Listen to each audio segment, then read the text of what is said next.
Britain, Roosevelt America से, Stalin जो आए थे रसिया से। तय ये हुआ कि जर्मनी जैसे हारेगा, जर्मनी जैसे ही हारेगा, जर्मनी के टुकड़े कर दिए जाएंगे।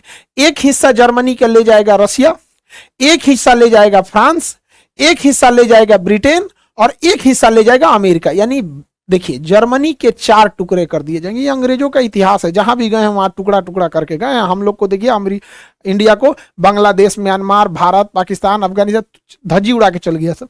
तो ये याल्टा पैक्ट में हो गया। इसके 4 महीने बाद फाइनली हिटलर हार गया और जर्मनी के जैसे हुआ टुकड़े वैसे तोड़ दिए गए जर्मनी को। इसी में इस याल्टा समिट में यह भी बात कही गई थी कि रसिया जो था उसका कहना था कि जापान जब हारेगा तो मेरी कुछ जमीनें जापान के पास है। तो याल्टा समझौता में कहा गया ठीक है कि जो जापान का क्यूराइल द्वीप है, जापान जो है रसिया को हरा दिया था 1904 में, 1904-1905 की लड़ाई में ना जापान जो है रसिया को हरा दिया था। तो ये क्यूराइल द्वीप ना हुआ क्या कि रसिया जब सेकेंड वर्ल्ड वॉर खत्म हो गया, जापान पे परमाणु बम गिरा दिया गया, तो कहा डिसाइड किया गया कि यहां पर ये क्यूराइल द्वीप रसिया ले लेगा। तो रसिया ले लिया। रसिया से याल्टा समझौता में कहा गया था कि आप इस साइड में यूरोप में कम्युनिस्ट कंट्रीज, कम्युनिस्ट को बढ़ावा नहीं देंगे। कम्युनिस्ट एक ऐसा शासन प्रणाली है जिसमें चुनाव नहीं होता है, बल्कि पार्टी डिसाइड कर देती है, जैसे चाइना में चुनाव नहीं होता है। तो ये बड़ा उटपटांग व्यवस्था है, यूरोप वाले इसमें एडजस्ट नहीं हो पाते हैं। तो उनका कहना था कि रसिया इस साइड में कम्युनिस्ट को बढ़ावा नहीं देगा। तो रसिया कहा हम इस साइड में कम्युनिस्ट को बढ़ावा नहीं देंगे, इधर से ले लिया क्यूराइल द्वीप। आज भी जापान और रसिया के बीच में क्यूराइल द्वीप को लेकर विवाद है। लेकिन धीरे धीरे रसिया इस साइड में कम्युनिस्ट को बढ़ाना चालू कर दिया, कम्युनिस्ट देशों को बढ़ावा देना चालू कर दिया। इसका संदेह हो गया उस समय के तत्कालीन जो प्रधान अमेरिका के राष्ट्रपति थे 1945 में, यहाँ पे ट्रूमैन को आभास हो गया कि इस साइड में ठीक है रसिया उधर चला गया, रसिया भी कम्युनिस्ट है, ये आपका चाइना भी है, उत्तरी कोरिया भी तानाशाह है, कम्युनिस्ट के बराबर ही होते हैं। तो उन्होंने देखा कि रसिया को इस साइड में रोकना बहुत ज्यादा जरूरी है, लेकिन रसिया अपना एग्रेशन करते ही जा रहा था। इसी बीच में फरवरी 1948 में रसिया जो था उस समय सोवियत संघ था, तो रसिया के साथ था एस्टोनिया, लातविया, लिथुआनिया, ये पूरे के पूरे रसिया का ही पार्ट था। सोवियत संघ उस समय union of Soviet socialist Republic, USSR नाम था रसिया का, तो ये सब उसी के साथ थे। ये आपका बेलारूस, यूक्रेन, मोल्डोवा ये भी रसिया के साथ ही थे, उसका पार्ट था। ये काकेशस देश, जॉर्जिया, आर्मेनिया, अजरबैजान रसिया के साथ था। ये सेंट्रल एशिया के Kazakhstan, Kyrgyzstan, Tajikistan, Turkmenistan, Uzbekistan ये सब रसिया के साथ थे। तो आप देखिए उस समय रसिया का क्या इतना बड़ा एरिया होता था, ये पूरा का पूरा रसिया था। इसके बावजूद रसिया ने यहां पर उस समय के जो चेकोस्लाविया देश है, फरवरी 1948 में चेकोस्लाविया पर अचानक सेना भेज के तख्ता पलट करा दिया और यहाँ के लोकतंत्र के सरकार को उखाड़ फेंका और यहाँ पर अपनी पिट्ठू सरकार, जैसे इसी के हिसाब से चलने वाली सरकार, कम्युनिस्ट सरकार को यहाँ बैठा दिया। आज चेकोस्लाविया 2 भाग में टूट चुका है, चेक गणराज्य और यहाँ पे स्लोवाकिया। उस समय इसने कब्जा किया। अब यूरोप वालों को डर हो गया कि भैया यहां तक तो खुद का खुद रसिया है, अब ये इसके भी आगे बढ़ेगा तो हम लोग कहां जाएंगे। और उसके अलावे जर्मनी का एक हिस्सा तो रसिया याल्टा समझौते के तहत ही ले चुका था। अब इसके बाद अमेरिका वालों का नींद खुला कि भैया इनको कैसे रोका जाए। तो रसिया क्या था कि अन्य सरकारों को भी लालच देता था कि तुम भी कब्जा कर लो, तुम भी कब्जा कर लो, लोकतंत्र की सरकार को उखाड़ फेंको। इसी बीच अमेरिका को खबर लगी कि रसिया का अगला टारगेट है तुर्की पे कैसे भी कम्युनिस्ट सरकार को लगाना। तो ट्रूमैन जो वहां के राष्ट्रपति थे उन्हें मार्शल प्लान लगाया। देखिए मार्शल लॉ अलग है, मार्शल प्लान अलग है। इन्होंने मार्शल प्लान लाया अप्रैल 1948 में।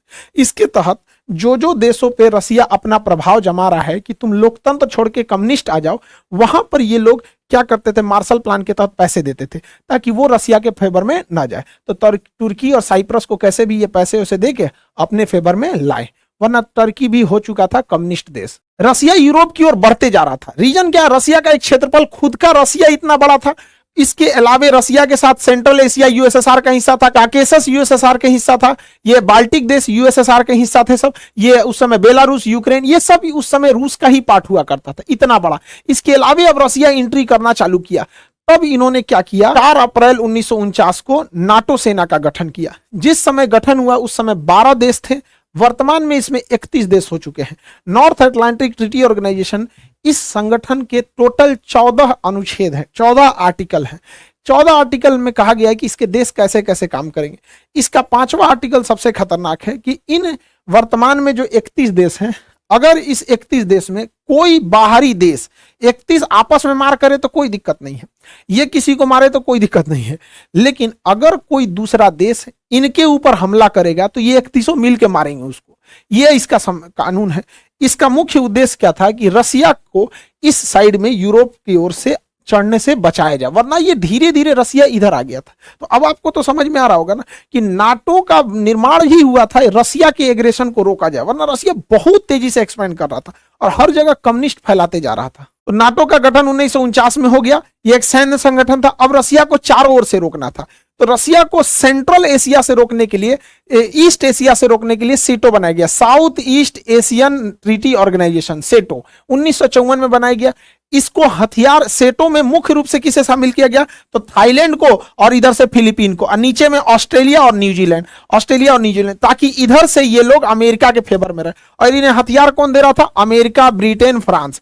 इधर से ये लोग सपोर्टिव हथियार दे रहे थे कि इधर से चाइना, कोरिया, इन सबको बिजी रखा जाए ताकि रसिया इस साइड में बिजी रहे, और इधर से नाटो डायरेक्ट रसिया को इंगेज कर रहा था। अब इन लोगों को लगा कि हम दो ओर से रसिया चाइना को घेरते जा रहे हैं, इधर से घेर रहा है नाटो, इधर से सेटो, नाटो सेटो ना, ये हो गया सेटो साउथ ईस्ट, ये हो गया सेटो और ये हो गया नाटो। अब रसिया को थोड़ा अनबैलेंस लगने लगा कि सचुरा दोनों खोपड़िया नोच देगा सब, तब अमेरिका शांत बैठने वाला तो है नहीं, इसने इसी बीच में ला दिया एक ठो सेटो, सेंट्रल, सीईटी से सेंट्रल ट्रीटी ऑर्गेनाइजेशन, अगले साल 1955 में सेंट्रल ट्रीटी ऑर्गेनाइजेशन। इस ऑर्गेनाइजेशन को भी हथियार दे रहा था इधर से ब्रिटेन। इसमें कौन कौन से, इसमें थे तुर्की, इराक, ईरान और पाकिस्तान। सोचिए ये सेंट्रल थे सब, ये हो गया सेटो। अब ये रसिया पे दबाव बनाते थे सब, यहां पे रसिया को आगे बढ़ने से रोकते थे सब, सेटो। इधर से कौन चढ़ता था, सेंटो, इधर से सेटो, ये हो गया सेंटो, ये सेटो, ये सेंटो, इधर से नाटो। चारों ओर से रसिया को घेर लिया सब, नाटो, सेंटो, सेटो, चारों ओर से रसिया को घेर लिया सब। रसिया को लगा कि भैया हम तो पिसा जाएंगे। अब भारत को कहे तो भारत किधर जाए भैया, अब भारत हो गया फेरा में पड़ गया, क्योंकि रसिया को इधर से तो घेर लिया है नाटो, यहां से घेर लिया है सेटो, सेंटो, ये हो गया SEATO, South East Asian Treaty Organisation. अब रसिया के लिए कंफर्टेबल में हो गया दिक्कत, रसिया ढूंढने लगा अपना कोई पार्टनर।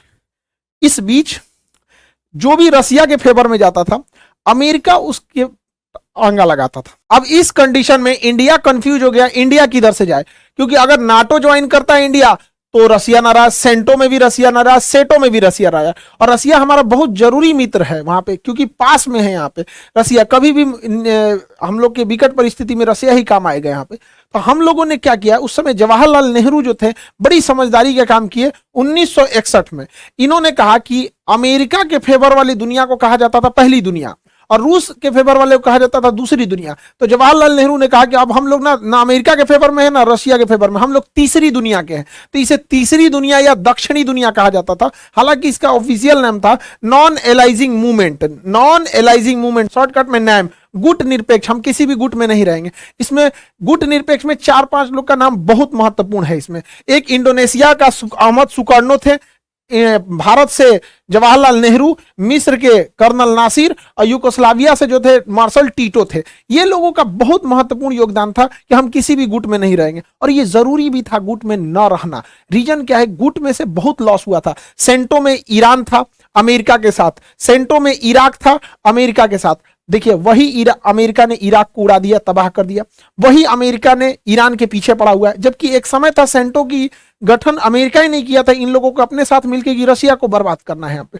इसलिए बहुत ज्यादा इंटरनेशनल रिलेशन के मामले में हम लोग अमेरिका और वेस्टर्न देशों पे भरोसा नहीं कर सकते हैं यहाँ पे। तो ये चारों ओर से रसिया की घेराबंदी चल रही थी। अब रसिया ऐसा तो नहीं है कि चुपचाप बैठा रहेगा। अगर आप रसिया को इधर से नाटो से घेरोगे, सेंटो से, सेटो से, चारों ओर से घेरोगे, रसिया भी तो कुछ ना कुछ करेगा। तो रसिया जो था, देखिए रसिया अलग है, सोवियत संघ अलग है। तो ये हो गया रसिया, ये वाला एरिया तो कंप्लीट हो गया रसिया, ये पूरा का पूरा रसिया का हो गया। रसिया उस समय रसिया ना हो के यूएसएसआर था, USSR, union of Soviet socialist Republic association. तो यूएसएसआर के साथ ऑलरेडी उसी का था आपका बाल्टिक देश, Estonia, Latvia, Lithuania, Belarus, Ukraine, Moldova, ये उसी का था। जॉर्जिया, आर्मेनिया, अजरबैजान उसी का था, और सेंट्रल एशिया भी इसी का था। तो ये सब का सब हिस्सा जो था यूएसएसआर का हिस्सा था। इसके बावजूद रसिया नहीं रुका। इतना यूएसएसआर होने के बावजूद ये हो गया रसिया, इसमें इसको जोड़ दीजिए तो यूएसएसआर। अभी रसिया क्या सोचा आगे बढ़ने के लिए, इसने क्या लाया, वार्सो पैक्ट। जिस तरह से अमेरिका नाटो ला रहा था, नाटो को काउंटर करने के लिए रसिया वार्सो पैक्ट लाया था। वार्सो पैक्ट 1955 में आया था। इस वार्सो पैक्ट के तहत रसिया अपने कम्युनिस्ट विचारधारा के देशों के साथ मिलकर एक संगठन बना रहा था, सैनिक संगठन। इस वार्सो पैक्ट में बहुत सारे देश थे, पोलैंड था, चेकोस्लोवाकिया था, हंगरी था, रोमानिया, बुल्गारिया, अल्बानिया, ये सब देश मिलके बनाते थे आपका ये वार्सो पैक्ट। अब आप जरा देखिए रसिया का डोमिनेंस कहां तक है। ओरिजिनली रसिया ये रहा आपका, ये तो ओरिजिनल रसिया हो गया, ये पूरा का पूरा ओरिजिनल रसिया। अब रसिया के साथ ये ब्लू वाला एम्पायर को आप जोड़ देते हैं तो ये हो जाता है यूएसएसआर, और उसमें ये आगे वाला हिस्सा देख लेते हैं तो वार्सो पैक्ट। अब आपको समझ में आ रहा होगा कि नाटो कितनी जरूरी हो गई थी इन वेस्टर्न कल्चर के लिए, वरना ये वेस्टर्न को तो खा जाता है ये पूरा का पूरा रसिया। तो इतना एग्रेसिवली ये रसिया आगे बढ़ रहा था, इतना बड़ा इसका क्षेत्रफल था, रसिया, सोवियत, यूएसएसआर और ये वार्सो पैक्ट। लेकिन धीरे धीरे रसिया जो था वो सोवियत संघ के देशों को संभाल नहीं पाया। रसिया ज्यादा ध्यान दे दिया रूस पे, उससे कम ध्यान दिया उसने इस सोवियत संघ पे, उससे भी कम ध्यान दिया वार्सो पैक्ट पे। तो वार्सो पैक्ट के लोगों को लगा कि हम रसियन भाषा नहीं सीख पा रहे हैं, ज्यादा विकास रसिया का, और हम क्यों नहीं वार्सो पैक्ट से अलग हो जाए। इसमें अमेरिका ने भी साथ दिया कि भाई हमारे साथ आओगे, नई टेक्नोलॉजी आएगी, भाषा सीखने में इजी है, कल्चर सीखने में इजी है, लोकतंत्र के देश हैं, खुल के विरोध कर सकते हो, इसमें विरोध करोगे तो मराइए जाओगे, विरोध नहीं कर सकते, वोट नहीं डाल सकते हो, सरकार नहीं चेंज कर सकते।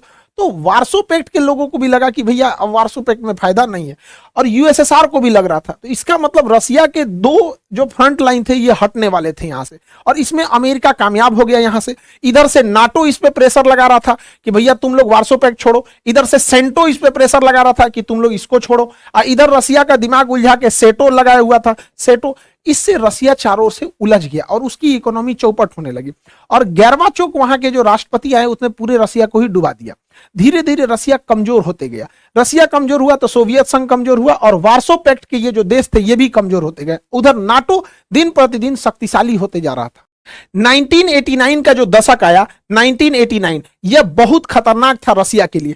इस दौरान रसिया के प्रभाव से यह वार्सो पैक्ट खत्म हो गया, रसिया के प्रभाव से यह वार्सो पैक्ट खत्म हो गया। तो 1989 में खत्म हो गया वार्सो पैक्ट, यह वार्सो पैक्ट कमजोर हो गया। अब आप देखिए रसिया इधर से कमजोर हुआ और बर्लिन की दीवार तोड़ दी गई 1989 में। 1989 में बर्लिन की दीवार तोड़ दी गई।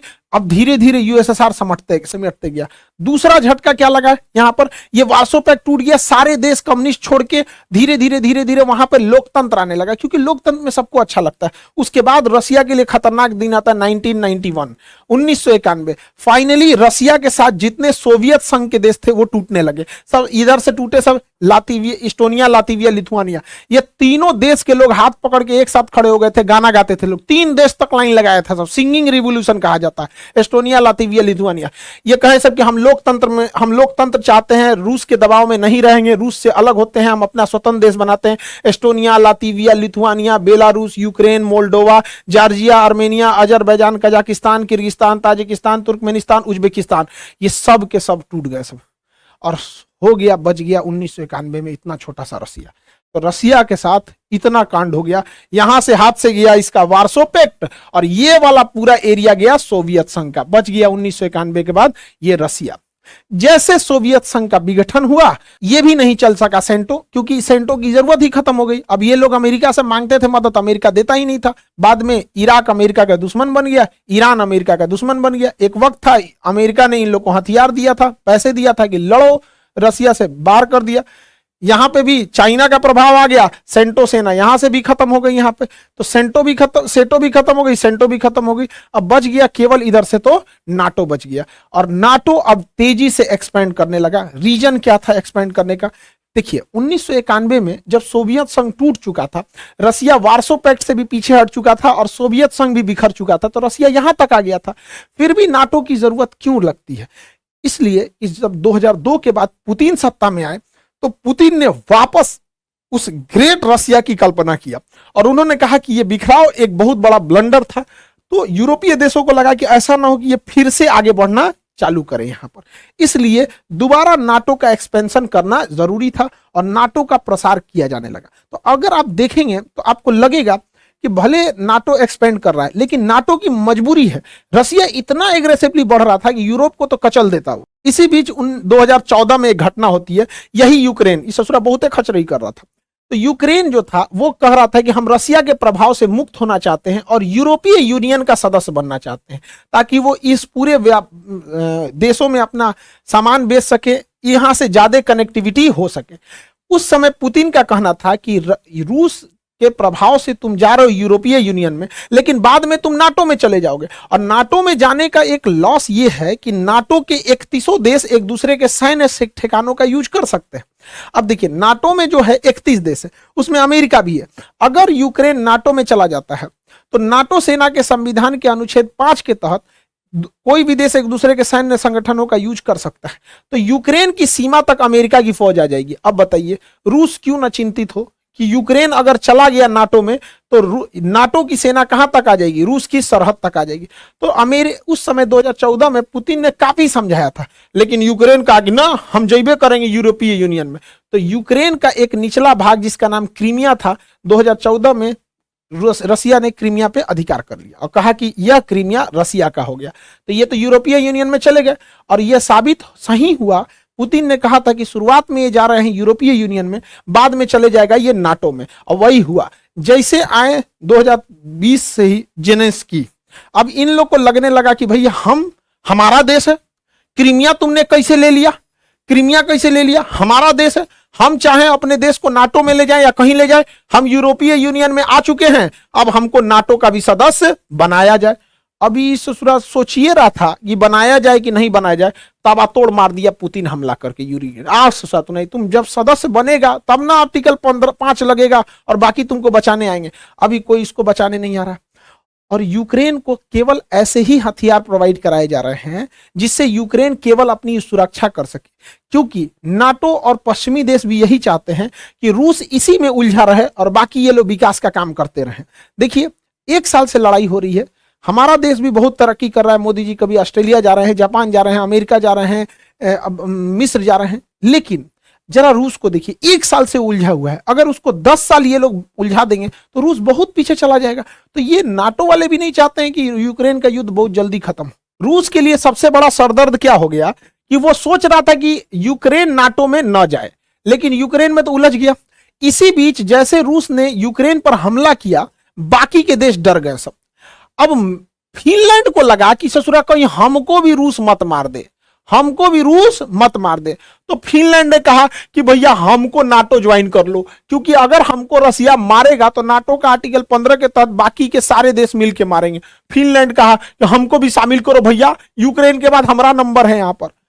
अब नाटो का नियम यह कहता है कि नाटो में अगर कोई नया सदस्य आना चाहता है तो उसमें पहले जितने सदस्य हैं वो सब के सब लिखित देंगे कि हाँ, हमें कोई विरोध नहीं है। यदि पहले से शामिल कोई भी सदस्य ये कह देता है कि हम इसका विरोध करते हैं तो फिर उसके बाद उसमें नाटो में उसे शामिल नहीं किया जाएगा। अब फिनलैंड चिल्लाने लगा कि हमको शामिल करो, हमको शामिल करो। नाटो वाला कहा हाँ हाँ, आ जाओ आ जाओ, और अच्छा है और अच्छा है, आज नहीं तो कल यूक्रेन शामिल करबे करेंगे। हमारी सेना रूस के सिधाने पहुंच गई इधर से, खोपड़ी पे पहुंच जाएगी इधर से, टेंशन क्या है। यहाँ एस्टोनिया, लातविया, लिथुआनिया में हम लोग पहले से बैठे हुए हैं, ले यहाँ तुर्की में पहले से हैं। तुर्की अड़ंगा लगा दिया, कहा ना तो भाग यहां से फिनलैंड। अब फिनलैंड कहा कि रे तुर्की, तुमको क्या हुआ रे, तुम क्यों विरोध कर रहा है मेरा। देखिए, तुर्की ब्लैकमेल कर दिया नाटो को। तुर्की ने क्या कर दिया, नाटो को ब्लैकमेल कर दिया, क्योंकि तुर्की के पास पावर था कि जब तक तुर्की लिखित नहीं देगा, यानी सारे देश रेडी नहीं होंगे, तब तक कोई नाटो में नहीं आएगा। और तुर्की पहले से उसका सदस्य था।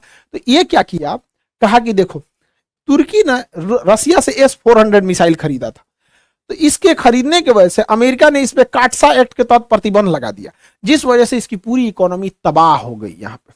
साथ ही तुर्की जो है अमेरिका के F-35 जहाज में, मतलब अपने ज्वाइंट वेंचर बनाने के लिए 1.4 बिलियन पैसा खर्चा किया था। जैसे S-400 इसने मिसाइल खरीदा रसिया से, टर्की ने रसिया से मिसाइल खरीदा, अमेरिका ने इस पे काटसा सैंक्शन लगा दिया और इसका कह दिया कि तुम्हारा 1.4 मिलियन भाड़ में गया।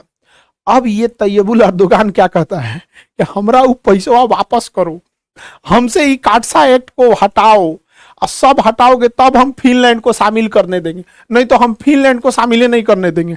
अब अमेरिका माथा पीट रहा है, नाटो माथा पीट रहे करे, अरे भैया एकरा से काटसा हटा दे, इसका जो पैसा जो लूटे हैं लोग 1.4 बिलियन दे दे, नहीं तो ये फिनलैंड को आने नहीं देगा। अब फिनलैंड को नहीं आने देगा, रसिया कचर देगा फिनलैंड को, तो रसिया कचर ना दे तो इसका समझौता हुआ। देख रहे हैं इसको, बाप रे बाप, ठीक ठाक भाई।